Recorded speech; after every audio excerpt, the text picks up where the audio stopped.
What is your reaction whenever you get questions from potential buyers about things you sell? They want to know more about the color, size, or they want a different picture or something. Your reaction determines, I believe, how successful you are. In general, I believe that sellers who are positive when they get questions, are fast to answer their questions, and do a sincere job at completely answering every question that a buyer asks, I believe those sellers are far more likely to be extremely successful. I also believe the faster you answer those questions, the more successful you will be, all other things being equal. I tell you, sometimes the only thing that separates very good sellers from mediocre sellers are minor little details that add up over time and give good sellers a huge advantage. They do more things to ensure their success. One thing, they answer questions quickly and completely whenever potential buyers write them. So do you care about questions? Do you want to answer them quickly? eBay likes buyers to have a good experience because then buyers buy more things. Whenever a buyer has a question about an item, if that seller doesn't answer quickly, there are enough sellers out there that they're going to move on. And there are enough selling platforms that if they can't find it on eBay, they're going to look on Mercari and everywhere else. eBay doesn't want people to leave because we don't answer the potential buyer questions. eBay wants us to do that quickly. And we want to if we want to make money. And if you don't want to make a lot of money, why are you in this to begin with? Think about what happens whenever a buyer sends you one or more questions about an item you're selling. That buyer's ready to buy. The buyer, she just doesn't know exactly a couple of things because probably you omitted them from your listing. Probably you didn't take a picture that you should have of a certain angle that's important to a buyer. That might be one reason the buyer wants another picture. Maybe you didn't fill out item specifics that I hound you on all the time. Item specifics are so critical to fill out every single one that applies. And the ones that don't apply, leave blank. Don't put not applicable or anything. Leave blank the item specifics that don't apply, but fill out every single item specific that applies, including the optional ones, if you want to sell a lot and make a lot of money. So maybe you omitted a lot of item specific. You just didn't feel like filling them all out, and the buyer wants to know something about a size that you didn't fill out. Well, all that's really on you. And if you don't like messing with buyer questions, well, make your listings better. Let your pictures do your selling. Let your item specifics answer your questions. In your description and condition, say so much about your item that no buyer on earth will need to write you and ask you any question because you've told them everything. Now, I have a book here that's chained up. It's a Bible. It's unavailable to be read. Someone put a ball and chain on it. I thought of this image whenever I saw the following happen today to my wife. My wife is interested in purchasing a Bible on eBay, which is really funny because we sell like tons of Bibles. I've done a video on how to sell Bibles on eBay. You'll make a lot of money if you do that. And if you don't know anything about selling, if you don't know anything about the Bible, well, I tell you everything you need to know to sell Bibles in that video. They are shockingly fast sellers. Great to sell on eBay. But here's a Bible that my wife was interested possibly in buying. New American Standard. She wants to replace one that she reads a couple of translations, New King James, New American Standard, English Standard Version. For those of you who know what I'm talking about, we don't really have a preference, minority text or majority text. For those of you that know what that means, you probably do and think we're nuts for not having a preference, but we don't. For those who don't know what that means, it really doesn't matter for this discussion. This was the Bible my wife was interested in. But as you will see, the seller took a lot of pictures. They're not square, and the first one doesn't have a white background, but he took a lot of pictures, of the outside of the Bible, and it looks like a pretty nice Bible. It's got a few stress creases there. You call those stress creases, which makes it sound far worse than they really are. Sometimes you'll see stress creases along a spine, and they'll be going over the spine horizontally, and they're called stress creases. They're just little white creases, and they're minor. They don't really mean much at all as far as the condition, except you can see the white. But the Bible's in pretty good shape from the outside. Looks like it hasn't been read much. It's been bumped a little bit there, but it looks to be in pretty good shape. What you can see, there's so much in the background. It's kind of hard to see some of these pictures in detail because it's just such a messy background. But oh well. 1, 2, 3. That's it. 3 pictures of the inside pages. 3 pictures. Lots of pictures of the outside. Okay, but people really care about what's in a Bible, not what's on the outside. People that want a Bible, they really want what's inside more than they want what's on the outside. 3 pictures on the inside, and they're all 3 just data pictures. The copyright page, a close-up of the copyright page, and the title page. That's it. 3 pictures of just data pages. They don't tell you about the content, the format of this Bible. Now, the Bible obviously contains the Old and New Testaments, but Bibles contain other things, especially reference editions. Is this a reference edition? It is. We can see that. And the seller says in the title, reference edition. New American Standard Bible, reference edition, 1973, hardcover, Moody Press. Not a bad title. You know me, I would perfect it a little. That's not a bad title. I suggest this title is the best thing about this listing. So this Bible is going to be found in a lot of searches. The title, as we've said before, is only for eBay search engine to find your item, not for your buyer. Your buyer doesn't really know about your item until he or she searches for something and eBay finds all of the matches that match that search, and hopefully yours is one of them because you did a good title, and eBay displays a bunch of results. It's now your job to sell that book or whatever you're selling. The initial picture, the hero picture, which in this case is this one that's not square and doesn't have a white background, that will pose some problems on some cell phones. But anyway, I've already shown you that. Actually, the very first video I ever did on this channel, and I didn't make very good videos back then 2 years ago, it was all about what happens when you don't do square pictures and how it can hurt your sales. You ought to go back and watch that if you can stand my video, because again, I didn't make very good videos, but it was good information. What types of things do buyers want to know about a reference edition? They want to know, well, I want to know what the annotations are like, what the notes at the bottom of the page are like, how complete are the maps. I want to know if it's got a concordance, a Bible dictionary, charts and graphs of things like money, weights and measurements, and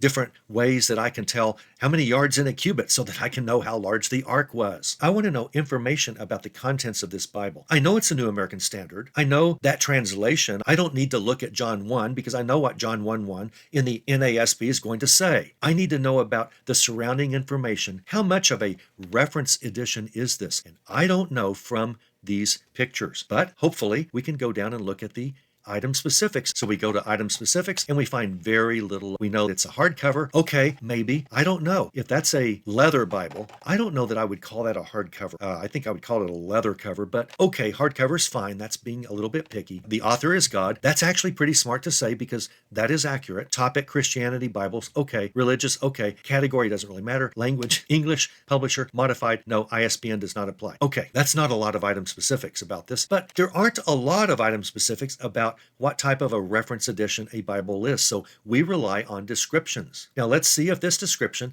tells much. New American Standard, texted 1973 by Moody Press, is a collectible Bible. And I don't think it's a collectible Bible. I don't believe it falls into that category. It's a study Bible. It's really not bought by collectors. In English, featuring the authoritative text of the Bible in the original language. Okay, so far, doesn't tell us anything. I know the year, translation, who it's published by. I know it's in English. I know this from the title itself. So that doesn't really help any, but okay. Published by Moody Press. Well, okay, you already said that, so that doesn't help. This hardcover, and I'm really not trying to attack this seller. Not quite yet. I might in a moment sound a little more harsh. Right now, though, I don't have anything against the seller. I don't anyway. But not very helpful so far into knowing what actually type of a Bible this is. This hardcover edition, okay, you've already put that up here in the few item specifics you did, is a valuable edition for those seeking reliable and traditional Bible for their own or for their collection. What does that mean? You don't know what I'm seeking. You don't know what a traditional Bible contains. You really don't. I mean, there's not anything. There's no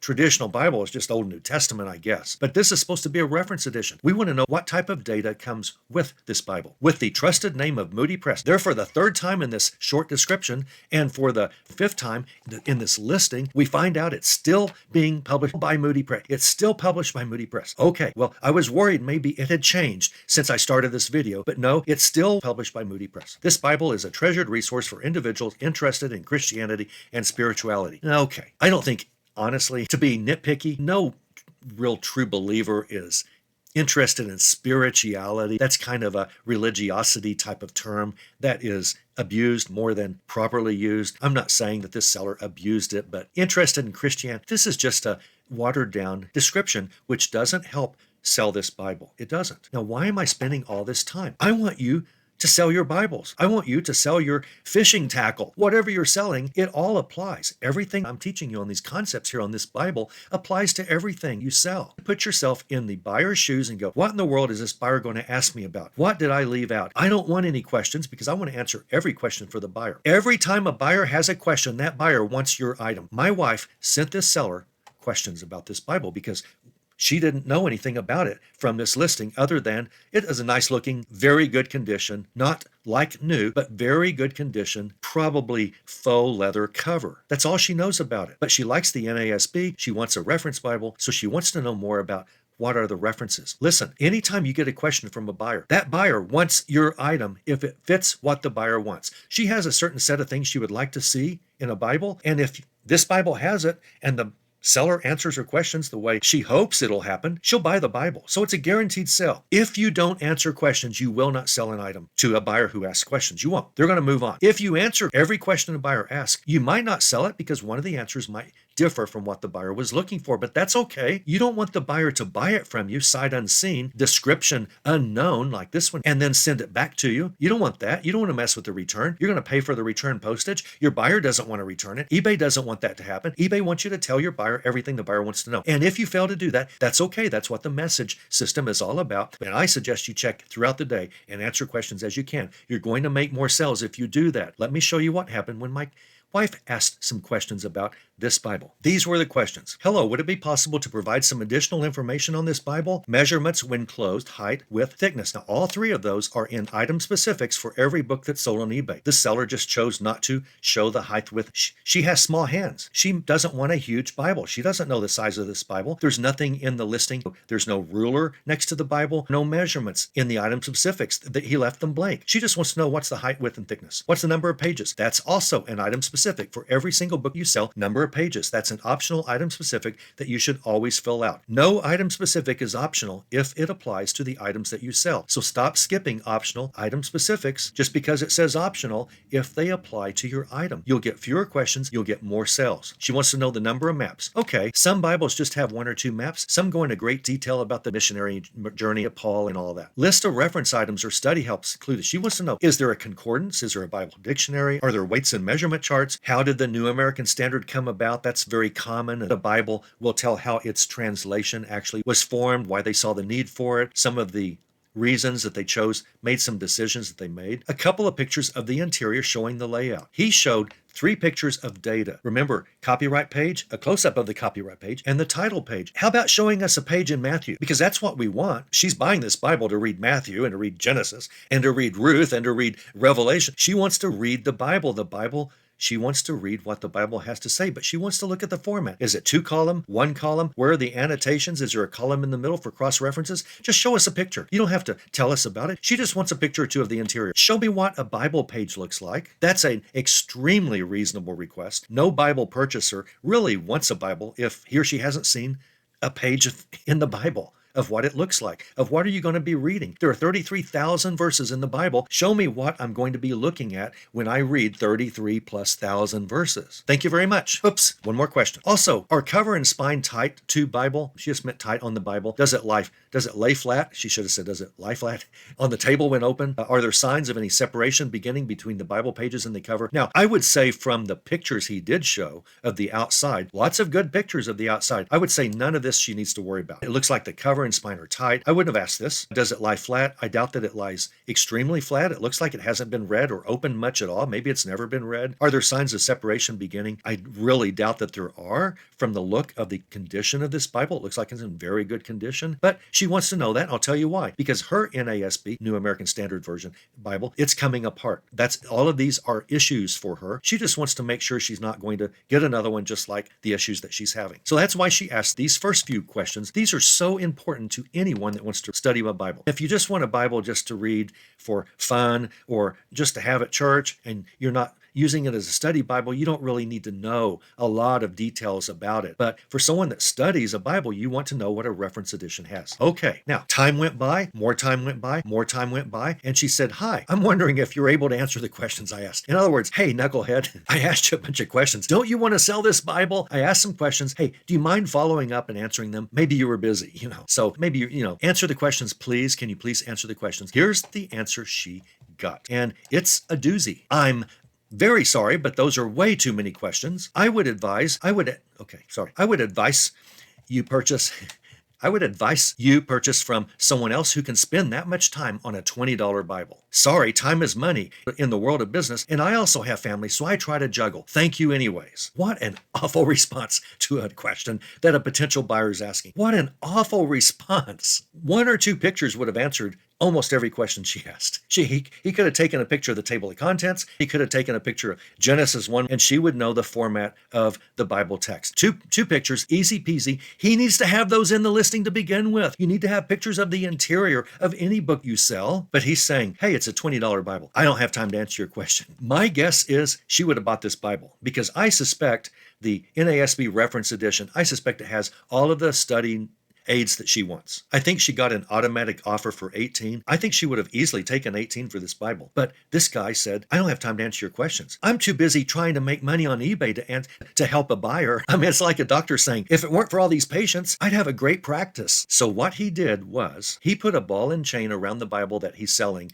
and says, you're not going to be able to unlock this ball and chain until you buy this thing sight unseen. If he had responded to the questions, she wouldn't buy it. If she couldn't use it, she would buy it and she would keep it if she could use it. It's a guaranteed sell if your answers match what she's looking for. And in this case, I think they probably would have. So next time you get buyer questions, don't be frustrated. Answer them. It's a guaranteed sell if your answers are what the buyer's looking for. They just want to make sure before they buy because they don't want to mess with the return. You don't want to mess with it. This seller would much rather answer those 5 questions than get a return from my wife. But a return is what he would get if she were to order it now. Who wants to buy this Bible now? Not us, that's for sure. After being told, you're not important enough for me to answer, I'm too busy to answer buyer questions and help you decide if this is right for you, there's no way he's getting a sell from us. But what's important is I want you to understand the dynamic here. I want you to be thrilled when you get questions from buyers and you have to go to your inventory and pull the item to answer the questions like, oh darn, I've got to take another picture. Well, you probably